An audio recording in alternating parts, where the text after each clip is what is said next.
Okay, आज हम पढ़ रहे हैं present perfect tense, present perfect का एक्टिव वॉइस। और जैसा कि अभी तक आपके दिमाग में बहुत अच्छे तरीके से ये बात सेट हो चुकी होगी कि टेंसेस का मतलब वर्ब से होता है, तो इस टेंस को अपन कब यूज करते हैं पहले तो ये समझ लो। हिंदी की वर्ब फॉर्म भी बता देंगे आपको। इस टेंस को अपन कब यूज करते हैं? यार एक मिनट जरा, ये कोई फोन आ गया है यार। चलिए, आज हम शुरू कर रहे हैं present perfect tense. Present perfect tense कई जगह यूज होता है, बड़ा यूजफुल टेंस है। और प्रेजेंट परफेक्ट टेंस को हम तब यूज करते हैं, एक्टिव वॉइस है, एक्टिव हो चाहे पैसिव हो, तब यूज करते हैं। एक देखिए, एक तो समझिए प्रेजेंट और परफेक्ट, यानी कि जब कोई भी एक्शन, कोई भी कार्य या कोई भी क्रिया प्रेजेंट में ही पूरी होती है। परफेक्ट का मतलब पूरा होना, प्रेजेंट का मतलब वर्तमान, यानी कि जब किसी भी कार्य को पूरा हुए हुए ज्यादा समय नहीं बीता हो, अभी हाल ही में कोई क्रिया पूरी हुई है। सपोज कीजिए मैंने चाय पी ली और चाय पी के मैंने कप रख दिया, अभी 5 मिनट हुए हैं। मैं किसी को, कोई पूछेगा अभी चाय, तो मैं क्या कहूंगा, भाई मैं चाय पी चुका हूं। यानी कि ज्यादा समय नहीं हुआ क्रिया को किए हुए। या फिर अगर क्रिया को कोई थोड़ा बहुत समय हो भी चुका है, तो उसका कुछ ना कुछ असर, कुछ ना कुछ प्रभाव वर्तमान में भी मौजूद है। मैं नहीं चल सकता हूं, मेरी टांग टूट गई है। टांग टूट गई है, उस टांग टूटने का प्रभाव क्या है अभी भी, कि मैं अभी चल नहीं सकता हूं। तो कोई भी ऐसी क्रिया जो अभी हाल ही में पूरी हुई है, या कोई भी ऐसी क्रिया जिसको पूरा हुए तो कुछ समय हो गया है, लेकिन अभी भी उसका कुछ ना कुछ असर बाकी है। सपोज कीजिए मैं बस में चल रहा हूं और मेरी जेब कट गई। कंडक्टर आया मेरे पास, लाओ जी किराया। मैंने जेब देखा, मुझे पता चला मेरी जेब कट गई है। अब वो पता नहीं 1 घंटे पहले कटी, 2 घंटे पहले कटी, 3 घंटे पहले कटी, पर मुझे पैसों की अब जरूरत पड़ी, मैंने जेब में हाथ डाला, पता चला कि जेब कट गई है। तो मैं क्या बोलूंगा कंडक्टर को, सॉरी भैया मेरी जेब कट चुकी है, मेरी जेब कट गई है। वो प्रेजेंट परफेक्ट टेंस हो गया। और सबसे अच्छा तरीका इसका यह है, अच्छी स्पीड मेंटेन करने के लिए, कि हम क्रिया के रूप को देखें कि क्रिया का रूप क्या बन रहा है, वर्ब का फॉर्म क्या बन रहा है, इस चीज को हम देखें। जैसे कि हमने देखा सिंपल प्रेजेंट टेंस में लिखता है, प्रेजेंट कंटिन्यूअस में लिख रहा है। तो प्रेजेंट परफेक्ट में क्या आएगा, देखिए आप, लिख चुका है। ये वर्ब फॉर्म पकड़ लीजिए आप, लिख दिया है तो जरूर आएगा। प्रेजेंट का है मतलब है तो जरूर आएगा। और बाकी इसके पहले वाले रूप से आप पता लगा लोगे कि काम हो चुका है, लिख चुका है, या लिख दिया है, या लिख लिया है, या लिखा है। ये चारों रूप आप देख लीजिए, इसके चारों में से कोई सा भी रूप आ सकता है। लिख चुका है, लिख दिया है, लिख लिया है, या लिखा है। उसी तरीके से कोई और दूसरी क्रिया है तो पढ़ चुकी है, पढ़ लिया है, पढ़ा है, या देखा है, या देख चुका है, या देख लिया है।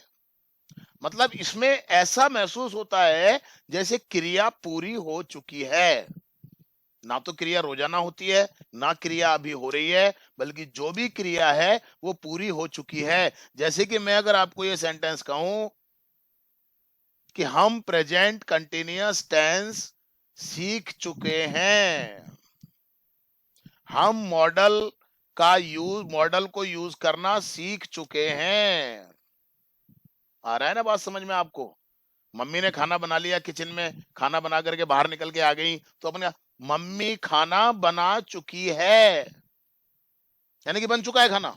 और अगर मम्मी अगर खाना बना रही है किचन में, तो अपन क्या बोलेंगे, मम्मी खाना बना रही है, मतलब अभी बना रही है।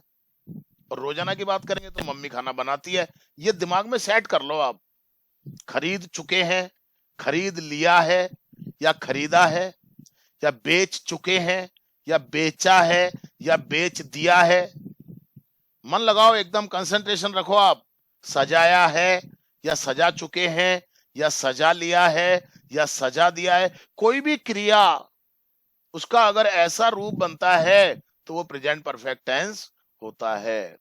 अच्छा, अब इसकी हेल्पिंग वर्ब की बात करें अपन। इसकी हेल्पिंग वर्ब होती है हैज और हैव। और ध्यान करो आपने हैज और हैव को आप पहले भी एक बार यूज कर चुके हो, लेकिन जब आपने हेल्पिंग वर्ब को जब आपने हैज और हैव को यूज किया था ना, वो आपने मेन वर्ब के रूप में यूज किया था। और यहां पर जब आप हेल्पिंग वर्ब को हैज और हैव को यूज कर रहे हो तो ये हेल्पिंग वर्ब के रूप में यूज कर रहे हो। वहां पर हैज और हैव के साथ में दूसरी कोई मेन वर्ब नहीं आई थी, लेकिन यहां पर हैज और हैव को के साथ में मेन वर्ब की थर्ड फॉर्म आएगी। ये प्रेजेंट परफेक्ट टेंस का वर्ब फॉर्म होता है, हेल्पिंग वर्ब हैज हैव और मेन वर्ब की थर्ड फॉर्म। अब कहां यूज करना है हैज, कहां यूज करना है हैव, है ना? हैज कहां यूज करना है, हैव कहां यूज करना है, ये वही नियम है। यानी कि सब्जेक्ट के हिसाब से फर्स्ट पर्सन होगा या सेकंड पर्सन होगा या प्लूरल सब्जेक्ट होगा तो हैव यूज करेंगे। थर्ड पर्सन के साथ साथ में अगर सिंगुलर सब्जेक्ट होगा तो हैज यूज करेंगे। ये वही नियम है जैसे आपने मेन वर्ब के रूप में इसको यूज किया था।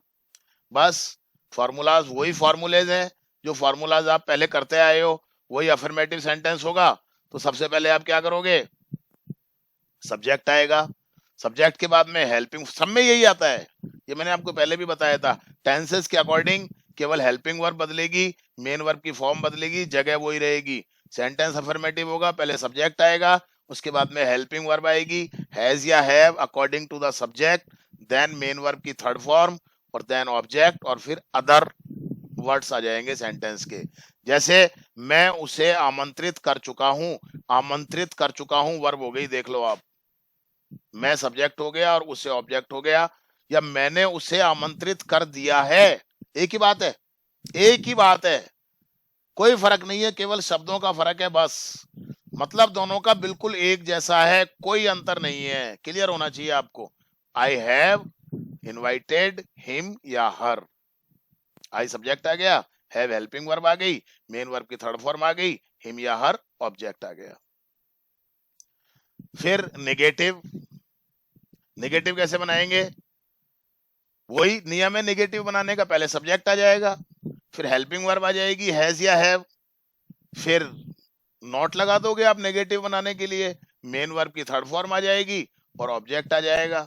जैसे एग्जांपल, विद्यार्थियों ने अपना काम नहीं किया है या विद्यार्थी अपना काम नहीं कर चुके हैं। अब दोनों में से ज्यादा अच्छा कौन सा लगेगा, नहीं कर चुके हैं या नहीं किया है? मुझे लगता है कि नहीं किया है ज्यादा अच्छा लगेगा। बना लीजिए, बिल्कुल एक ही बात है, वो कोई फर्क नहीं है, चुका है चुकी है भी आ सकता है और ये भी आ सकता है। द स्टूडेंट सब्जेक्ट आ गया, हेल्पिंग वर्ब हैव आ गई क्योंकि सब्जेक्ट ज्यादा है, मतलब सब्जेक्ट प्लूरल है। इसके बाद में नेगेटिव बनाने के लिए नॉट लगा दिया, मेन वर्ब की थर्ड फॉर्म आ गई, ऑब्जेक्ट आ गया, students have not done their work. Interrogative होगा तो कैसे बनेगा, वही नियम है इंट्रोगेटिव का। Two types of interrogatives are there, दो तरह के इंट्रोगेटिव सेंटेंस होते हैं, एक हेल्पिंग वर्ब वाला, एक मेन वर्ब वाला, एक हेल्पिंग वर्ब वाला, एक WH वर्ड वाला। हेल्पिंग वर्ब का मतलब क्या से शुरू होता है, वो हाँ या ना में आंसर होता है। अब तो बिल्कुल दिमाग में सेट हो गया होगा आपके अच्छे तरीके से, है ना? अब इसकी हेल्पिंग वर्ब क्या आएगी, हैज और हैव आ जाएगी, फिर सब्जेक्ट आ जाएगा, मेन वर्ब की थर्ड फॉर्म आ जाएगी और ऑब्जेक्ट। वही फॉर्मूलाज हैं जो अभी तक आप करते आए हो और आगे भी वही रहेंगे। क्या उसने वह कमरा सजा दिया है, ठीक है, सजा दिया है वर्ब हो गई। क्या आ रहा है, इसका आंसर हाँ या ना में आ रहा है, हेल्पिंग वर्ब आ जाएगी इसके लिए, और उसने सब्जेक्ट हो गया और वह कमरा डायरेक्ट ऑब्जेक्ट हो गया। या क्या वह उस कमरे को सजा चुकी है, एक ही बात है, सजा दिया है या सजा चुकी है, सेम, कोई डिफरेंस नहीं है दोनों में, केवल बात को कहने का फर्क है, केवल शब्दों का फर्क है, बाकी दोनों का मतलब एक जैसा है। तो आप कैसे बनाओगे, पहले हेल्पिंग वर्ब ले लोगे आप हैज, क्योंकि सब्जेक्ट क्या है, शी के हिसाब से has she decorated that room.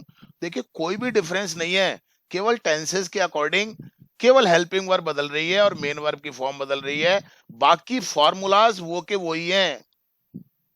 Clear? Interrogative WH word वाला बनेगा तो आप कैसे बनाओगे, सबसे पहले WH वर्ड ले लोगे, उसके बाद में हेल्पिंग वर्ब आ जाएगी हैज या हैव, फिर सब्जेक्ट आ जाएगा, मेन वर्ब की थर्ड फॉर्म आ जाएगी, और देन फिर ऑब्जेक्ट आ जाएगा, फिर अदर वर्ड्स आ जाएंगे। तुमने नए कपड़े क्यों खरीदे हैं? अब ये कहना अच्छा नहीं लगेगा कि तुम नए कपड़े क्यों खरीद चुके हो, आप खुद ही सोच के देखो। क्यों खरीदे है आ रहा है, प्रेजेंट है, और क्रिया पूरी हो गई है, ये अपने को इस वर्ब से पता चल जाएगा। क्यों खरीदे हैं यानी कि खरीद चुके हैं, प्रेजेंट परफेक्ट टेंस हो गया। थोड़ा सा ध्यान लगाना है, थोड़ी सी सेल्फ प्रैक्टिस करनी है, बस हो जाएगा काम। पहले WH वर्ड वाई आ गया, WH वर्ड के बाद में हेल्पिंग वर्ब आ गई हैव, सब्जेक्ट आ गया you, why have you, main verb की थर्ड फॉर्म आ गई परचेज्ड, ऑब्जेक्ट आ गया न्यू क्लोथ्स। कुछ पूछना है आपको?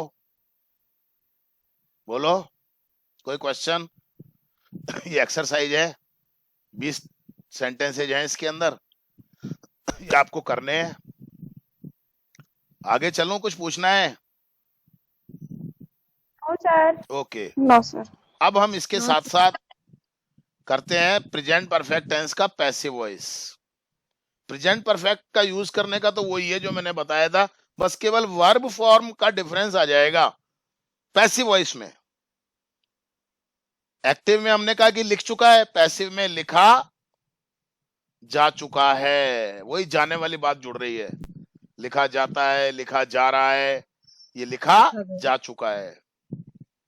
या लिख दिया गया है, इस पहचान को पकड़ लो आप।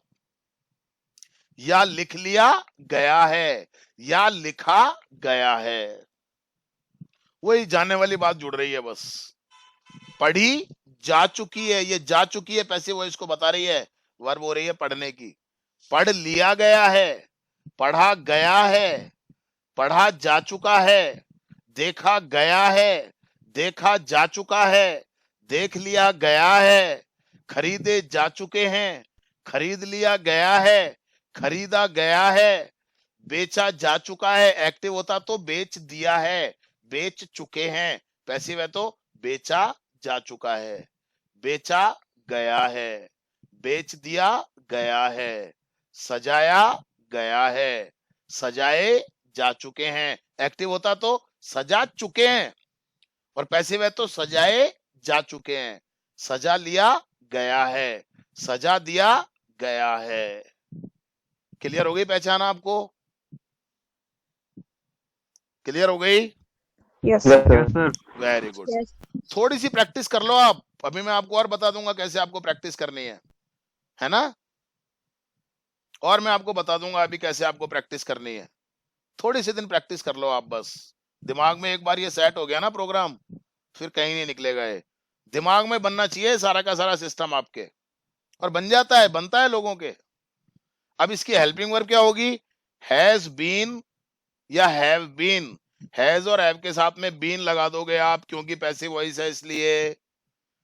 हैज और हैव को यूज करने का वही नियम है जो आप पहले करते आए हो। और मेन वर्ब की क्या आएगी? Third form. ठीक है, सेंटेंस बनाने का वही तरीका है, बस इसमें ऑब्जेक्ट पहले आ जाएगा। अफर्मेटिव होगा तो ऑब्जेक्ट पहले, उसके बाद में हेल्पिंग वर्ब। हेल्पिंग वर्ब क्या? हैज बीन या हैव बीन। मेन वर्ब की थर्ड फॉर्म, बचा हुआ कोई दूसरा ऑब्जेक्ट है तो वो, और अदर वर्ड्स। उसे आमंत्रित किया जा चुका है या उसे आमंत्रित कर दिया गया है, एक ही बात है। देख लो आप, किया जा चुका है, आमंत्रित किया जा चुका है, ये पैसिव वॉइस का रूप है। आमंत्रित कर दिया गया है, ये पैसिव वॉइस का रूप है। अगर हम कहते हैं आमंत्रित कर चुके हैं तो वो एक्टिव होता, और उसे क्या है? ऑब्जेक्ट है। उसे के लिए ही या शी आ गया, हैज बीन इनवाइटेड। नेगेटिव होगा तो हेल्पिंग वर्ब की। अच्छा, अब क्या है? दो हेल्पिंग वर्ब हैं, हैज बीन और हैव बीन। तो पहली हेल्पिंग वर्ब के बाद में नॉट लगाना है आपको, ये मैंने आपको प्रेजेंट कंटिन्यूअस के पैसिव वॉइस में भी बताया था।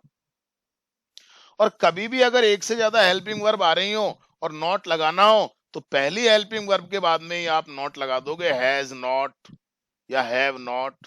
ऑब्जेक्ट आ जाएगा पहले, फिर हेल्पिंग वर्ब हैज या हैव, फिर नॉट, और फिर बची हुई हेल्पिंग वर्ब आ जाएगी बीन, मेन वर्ब की थर्ड फॉर्म, और ऑब्जेक्ट अगर कोई दूसरा है तो, और अदर वर्ड आ जाएंगे। सेम चीज है वो की वही, केवल हेल्पिंग वर्ब और मेन वर्ब का डिफरेंस आ रहा है बस, बाकी सब कुछ एक जैसा चल रहा है।